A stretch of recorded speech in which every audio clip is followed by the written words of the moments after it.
আসসালামু আলাইকুম। Channel I সংবাদে আপনাদের সবাইকে আমন্ত্রণ জানাচ্ছি আমি আল আভি জাহান। বিস্তারিত সংবাদের শুরুতেই জানিয়ে দিচ্ছি ফ্রেশ আটা ময়দা সুজি সংবাদ শিরোনামগুলো। তীব্র শীতের সাথে কুয়াশাচ্ছন্ন দেশের বেশিরভাগ অঞ্চল, কনকনে ঠান্ডায় উত্তরাঞ্চলে স্থবির জনজীবন। সরকারের চেয়ে মানুষের শক্তি অনেক বেশি বললেন প্রধান উপদেষ্টা, প্রত্যেকের দায়িত্ব সমাজের সেবা করা মন্তব্য।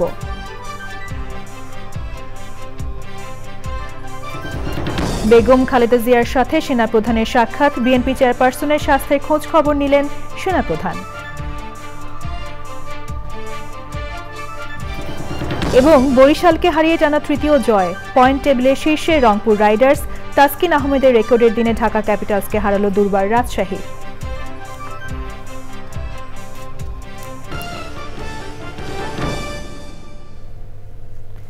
সংবাদ শিরোনামগুলো জানাচ্ছিলাম। এখনকার এই সংবাদ আয়োজন একই সঙ্গে চ্যানেল আই এর ইউটিউব চ্যানেলে এবং চ্যানেল আই এর ওটিটি প্ল্যাটফর্ম আই স্ক্রিনে লাইভ স্ট্রিম হচ্ছে। এবারে বিস্তারিত প্রসঙ্গ।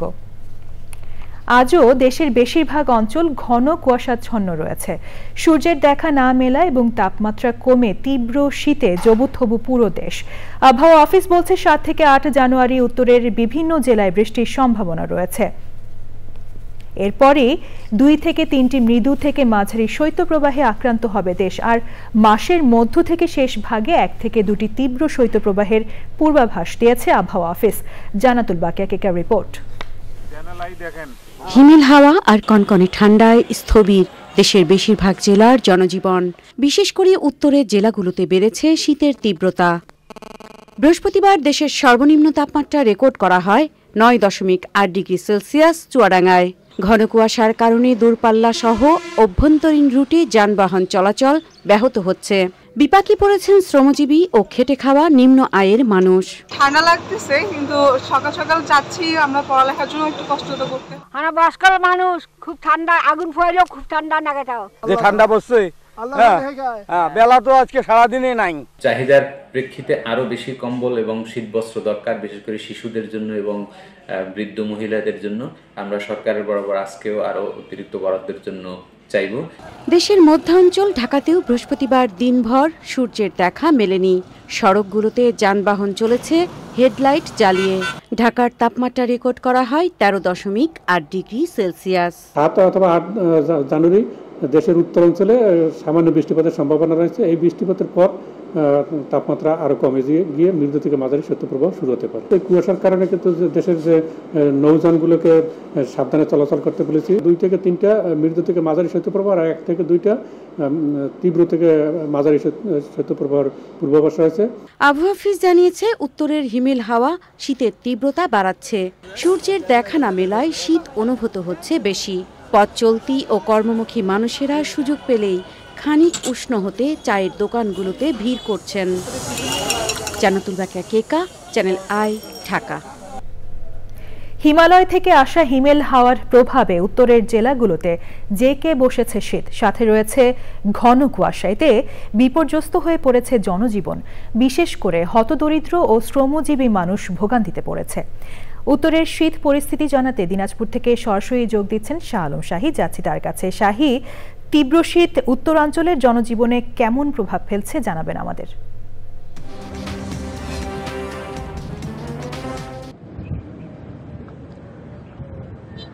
আলাবি, আমি শুনতে পাচ্ছি আপনি যেমনটি বলছিলেন যে হিমালয়ের পাদদেশে অবস্থিত উত্তরের জেলা দিনাজপুর সহ এই উত্তরাঞ্চলে জেঁকে বসা শীতে জনজীবন বিপর্যস্ত হয়ে পড়েছে। বিশেষ করে এই শীতের তীব্রতার সাথে বেড়েছে হিমেল হাওয়া এবং ঘন কুয়াশা। আর এই ঘন কুয়াশার কারণে রেল লাইনেও দিনের বেলা ট্রেনগুলো হেডলাইট জ্বালিয়ে এবং সড়কে যানবাহনগুলো হেডলাইট জ্বালিয়ে চলাচল করছে। তারপরও বাড়ছে দুর্ঘটনা। আমাদের আপনি জেনে রাখা ভালো যে আমাদের 3 দিন থেকে দিনাজপুর সহ উত্তরাঞ্চলে এই শীতের এই তীব্রতার কারণে এবং ঘন কুয়াশার কারণে সূর্যের মুখ প্রায় দেখা যায়নি, তবে আজকের কিছুটা সূর্য উঁকি দিলেও লুকোচুরি খেলছে। আমরা জেনেছি যে আজ সকাল 6টায় দিনাজপুরের সর্বনিম্ন তাপমাত্রা রেকর্ড করা হয়েছে 10 ডিগ্রি সেলসিয়াস, যা এই মৌসুমের সর্বনিম্ন তাপমাত্রা বলে আবহাওয়াবিদরা জানিয়েছে। আমাদের দিনাজপুরের সর্বনিম্ন তাপমাত্রা আপনার জানিয়ে রাখা ভালো, আমি এখন অবস্থান করছি দিনাজপুরের একটি প্রত্যন্ত এলাকা বিরল উপজেলায়। এখানে আমার আশেপাশে অনেকে রয়েছে, তবে আমরা দু একজনের সঙ্গে কথা বলবো, জানতে চাইবো যে আজকের শীতের অনুভূতি। ভাইজান, শীত কেমন লাগছে? এবার প্রচন্ড শীত, কনকনে হিমেল হাওয়ায় আমাদের হাত পা কুঁকড়ে যাচ্ছে। জেলার দরিদ্র এবং অসহায় মানুষরা এই শীতে প্রচন্ড কষ্ট পাচ্ছে। এবারের মতন শীত আমরা গতবারগুলোতে দেখিনি। আমি বাংলাদেশ সরকার সহ বিত্তবানদের এই জেলার শীতার্থ এবং দরিদ্র অসহায় মানুষদের সহযোগিতায় এগিয়ে আসার জন্য অনুরোধ করছি। এবারের মতো শীত আমরা আগে কখনো দেখিনি। ধন্যবাদ আপনাকে। যেমনটি শুনছিলেন আপনি, আসলে আমাদের এদিকে আবহাওয়াবিদরা জানিয়েছে, অর্থাৎ দিনাজপুর আঞ্চলিক আবহাওয়া অধিদপ্তরের ভারপ্রাপ্ত কর্মকর্তা তোফাজ্জল হোসেন জানিয়েছে যে 2-1 দিন এভাবেই তাপমাত্রা এই স্বাভাবিক থাকবে, অর্থাৎ অপরিবর্তিত থাকবে। তবে অর্থাৎ 2-3 দিনের মধ্যে 3 দিনের পরে আর কি তাপমাত্রা আরো কমে যাবে, অর্থাৎ এই মাসের চলতি মাসের 6 অথবা 7 তারিখের মধ্যে দিনাজপুর তথা উত্তরাঞ্চলের উপর দিয়ে বয়ে যাবে একটি শৈত্যপ্রবাহ। আলবি, আমার কাছে ছিল দিনাজপুরের শীত নিয়ে এটি শেষ আপডেট। শাহিদ, ধন্যবাদ আপনাকে। প্রধান উপদেষ্টা অধ্যাপক মোহাম্মদ ইউনূস বলেছেন, সরকারের শক্তির চেয়ে মানুষের শক্তি অনেক বেশি। সেই শক্তিকে জাগ্রত করতে আহ্বান জানিয়েছেন প্রধান উপদেষ্টা। সমাজসেবা দিবসের অনুষ্ঠানে প্রধান উপদেষ্টা আরও বলেন, প্রতিটি মানুষের দায়িত্ব সমাজের সেবা করা, আর মন্ত্রণালয়ের কাজ হলো তা মনে করিয়ে দেওয়া। বিস্তারিত চকর মালিথার রিপোর্টে। শীতের সকালে জাতীয় সংসদ ভবনের দক্ষিণ প্লাজায় জাতীয় সমাজসেবা দিবস উপলক্ষে ওয়াকাথন ও সমাজসেবা সম্মেলন। প্রধান অতিথি শান্তিতে নোবেল বিজয়ী অন্তর্বর্তী সরকারের প্রধান উপদেষ্টা অধ্যাপক মোহাম্মদ ইউনূস উদ্বোধনী বক্তৃতায় বলেন, সমাজের জন্য প্রত্যেককে কাজ করা উচিত। আমাদের যে শক্তি আছে, ব্যক্তির যে শক্তি আছে, সেই শক্তির কাছে সরকারের শক্তি নস্যি। একবার শুধু তাকে উন্মোচন করা, জাগিয়ে তোলা, সে জাগিয়ে তোলার দায়িত্ব নিয়ে আজকে সমাজসেবা দিবস। সমাজসেবা প্রতিটি মানুষের দায়িত্ব। মন্ত্রণালয়ের কাজ হলো আমাদেরকে স্মরণ করিয়ে দেওয়া। প্রতিটি মানুষকে পরস্বার্থের দিকে নজর দেওয়ার পরামর্শ দেন প্রধান উপদেষ্টা। আমরা দৈনন্দিন জীবনে এমন করে ফেলি যে না, আমাদের স্বার্থ একটাই, নিজের স্বার্থ। পরস্বার্থটা আমরা আস্তে আস্তে মুছে দিতে থাকি। আজকে আহ্বান জানানোর দিন এই সমাজসেবা দিবসে যে আরেকটা অংশ আমাদের মধ্যে আছে, পরের জন্য সেবা, পরস্বার্থে কাজ করা, সেটাকে জাগিয়ে তোলা। সামাজিক ব্যবসাকে উৎসাহিত করতে বলেন অধ্যাপক মোহাম্মদ ইউনূস। যে পরের স্বার্থে ব্যবসা, যেটাকে আমরা সামাজিক ব্যবসা বলি, সে ব্যবসাতে উৎসাহিত হয় এবং এখন হচ্ছে। মানুষ আস্তে আস্তে এটা বুঝছে, বিশেষ করে তরুণদের মধ্যে এটা আছে যে হ্যাঁ, আমি যখন ব্যবসা করব, নিজের স্বার্থে ব্যবসা করব এবং অন্যের স্বার্থে, পরের স্বার্থেও ব্যবসা করব, যেটাতে আমি যা যা দেখি হচ্ছে না, স্বাস্থ্য খাতে ঘাটতি আছে, স্বাস্থ্যের সেবা করি, শিক্ষা খাতে ঘাটতি আছে, শিক্ষা খাতে সেবা করি, সামাজিক ব্যবসা করে। বেলুন উড়িয়ে অনুষ্ঠানের উদ্বোধন করে উপস্থিত সবার সাথে শুভেচ্ছা বিনিময় করেন প্রধান উপদেষ্টা।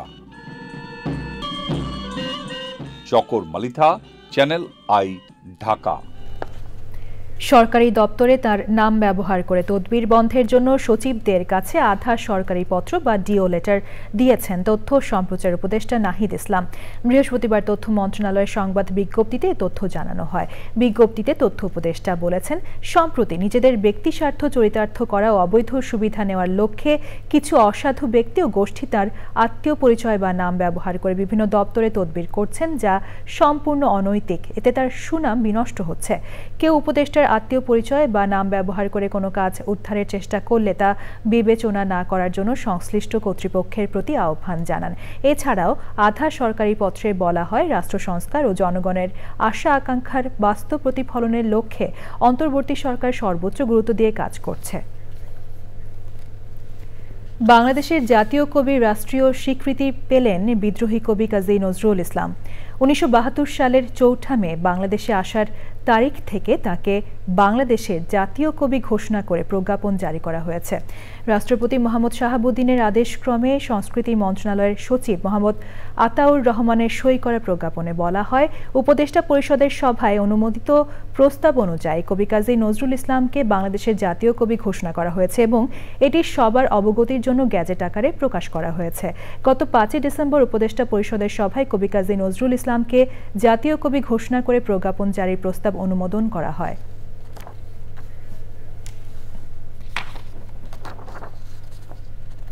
বিএনপি চেয়ারপারসন ও সাবেক প্রধানমন্ত্রী বেগম খালেদা জিয়ার সঙ্গে সাক্ষাৎ করেছেন সেনাবাহিনীর প্রধান জেনারেল ওয়াকারুজ্জামান। বৃহস্পতিবার রাতে রাজধানীর গুলশানে বেগম জিয়ার বাসভবন ফিরোজায় যান সেনাপ্রধান।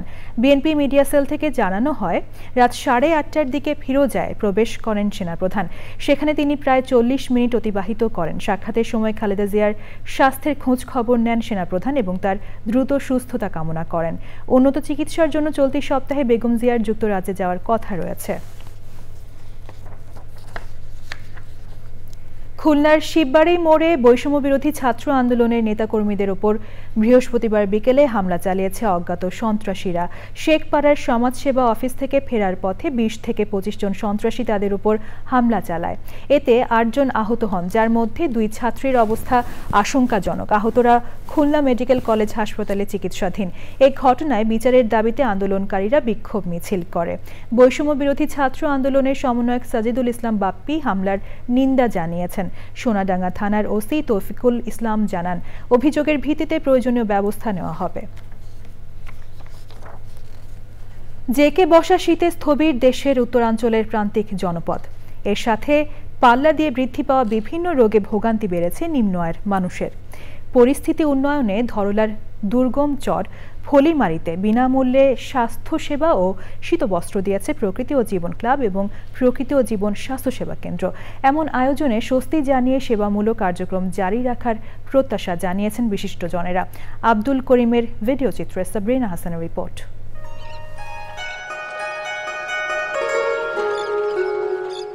ভারতীয় সীমান্ত ঘেঁষা লালমনিরহাটের মোগলহাট। শিশির সিক্ত সকালে ঘাট ছাড়ল নৌকা।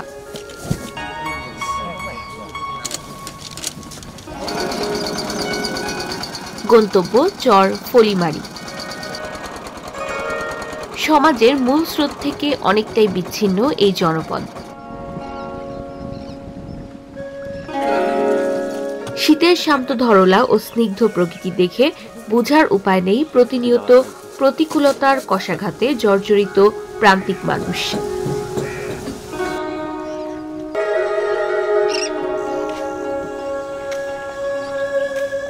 জেকে বসা শীত আর ঠান্ডাজনিত রোগের প্রকোপে অনেকটাই অসহায় এখানকার জনজীবন। সুবিধাবঞ্চিত মানুষকে বিনামূল্যে স্বাস্থ্যসেবা ও উষ্ণতার বার্তা দিতে দোরগোড়ায় প্রকৃতি ও জীবন ক্লাব এবং প্রকৃতি ও জীবন স্বাস্থ্যসেবা কেন্দ্র। ঘরের পাশে চিকিৎসা সেবা ও শীত নিবারণ সামগ্রী পেয়ে খুশি প্রান্তিক মানুষ। আমি এখানে ডাক্তার সাহেবের কাছে গেলাম, উনি আমাকে প্রেসক্রিপশন দিয়েছে, ওষুধও দিয়েছে, বলে ইনশাল্লাহ খান ভালো হবে। তো এটা পেয়ে আমি খুবই খুশি হইলাম। ওষুধ দিছে আপনি পারি না, খুব সমস্যা। ঢাকার থেকে ডাক্তার আসছে, আমাকে সুন্দরভাবে ওষুধ দিচ্ছে। কোনোভাবে ভালো হয়নি। এখন কি করি, অনেক টাকা পয়সা নেই, আর চিকিৎসা করতে পারি না। পরে ব্যথার জন্য কান্দে লাগছি।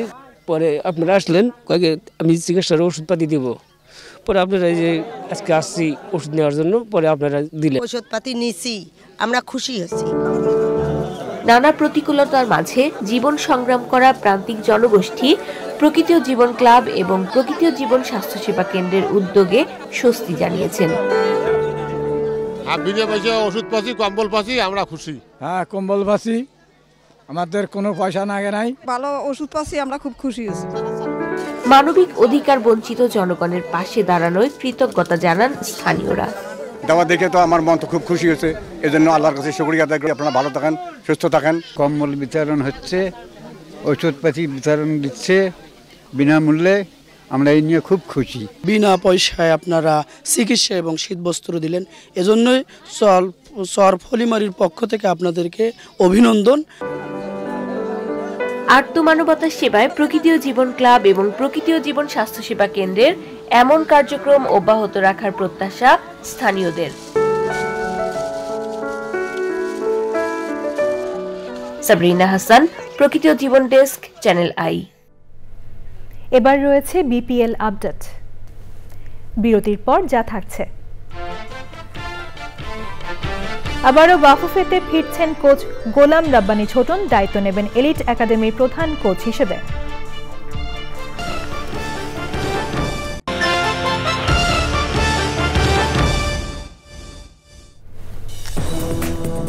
বিরতির পর আবারও আমন্ত্রণ জানাচ্ছি।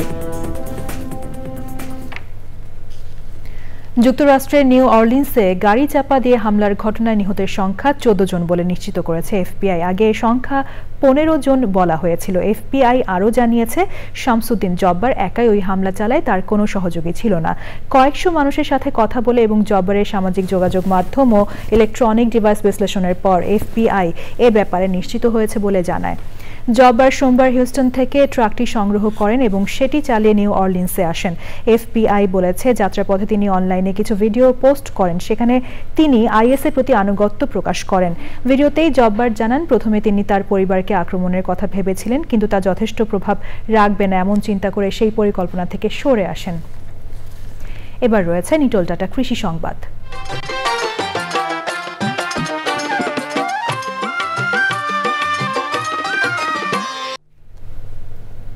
গাইবান্ধার চরাঞ্চলের ক্ষুদ্র ও প্রান্তিক কৃষকের মাঝে বস্তা পদ্ধতিতে আদা চাষে আগ্রহ বাড়ছে। প্রচলিত পদ্ধতির চেয়ে পদ্ধতিতে আবাদের রোগবালাই ও পরিচর্যা ব্যয় কম, আর্থিকভাবে লাভবান হচ্ছেন কৃষক।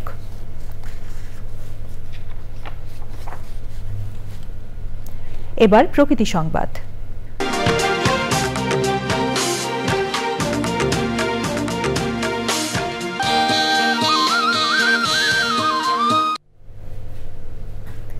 শৈত্যপ্রবাহে তীব্র শীত জেঁকে বসেছে উত্তরাঞ্চল সহ দেশের বিভিন্ন জেলায়। ঘন কুয়াশায় দেখা মিলছে না সূর্যের। নদ নদী বেষ্টিত কুড়িগ্রাম ও গাইবান্ধায় প্রতিদিনই কমছে তাপমাত্রা। শীতবস্ত্রের অভাবে ভোগান্তিতে ছিন্নমূল মানুষ।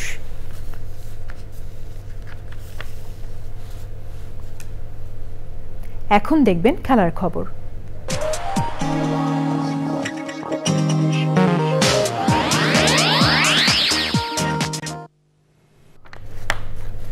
আবারও বাংলাদেশ ফুটবল ফেডারেশনে ফিরছেন কোচ গোলাম রাব্বানী ছোটন। তবে এবার আর মেয়েদের কোচ হিসেবে নয়, ফিরছেন বাফুফের এলিট একাডেমির প্রধান কোচ হয়ে। আগামী 1 বছরের জন্য ছোটনকে এই দায়িত্ব দিয়েছে ফুটবল ফেডারেশন। নতুন দায়িত্বকে চ্যালেঞ্জ হিসেবেই নিয়েছেন 2022 সালে বাংলাদেশ সাফ নারী দলকে শিরোপা জেতানো এই কোচ। 2023 সালের মে মাসে দায়িত্ব ছাড়ার সময় ছোটন জানিয়েছিলেন স্বাধীনভাবে কাজ করতে পারছিলেন না তিনি। এক প্রকার অভিমান নিয়ে নীরবে ছেড়ে যান নারী ফুটবল দলের দায়িত্ব। ফিরে এসে তিনি বলেছেন, যুব ফুটবলের উন্নয়নে কাজ করার যথেষ্ট সুযোগ তৈরি হয়েছে। এখন দেশকে এগিয়ে নিতে সর্বোচ্চ চেষ্টা থাকবে বলে জানান গোলাম রাব্বানী ছোটন। সবশেষে ফ্রেশ আটা ময়দা সুজি সংবাদ শিরোনামগুলো জানিয়ে দিচ্ছি আরো একবার। তীব্র শীতের সাথে কুয়াশাচ্ছন্ন দেশের বেশিরভাগ অঞ্চল, কনকনে ঠান্ডায় উত্তরাঞ্চলে স্থবির জনজীবন। সরকারের চেয়ে মানুষের শক্তি অনেক বেশি বললেন প্রধান উপদেষ্টা। প্রত্যেকের দায়িত্ব সমাজের সেবা করা মন্তব্য।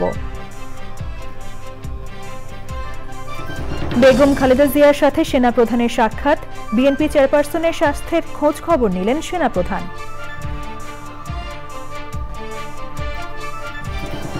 এবং বরিশালকে হারিয়ে টানা তৃতীয় জয়ে পয়েন্ট টেবিলের শীর্ষে রংপুর রাইডার্স। তাসকিন আহমেদের রেকর্ডের দিনে ঢাকা ক্যাপিটালসকে হারালো দুর্বার রাজশাহী।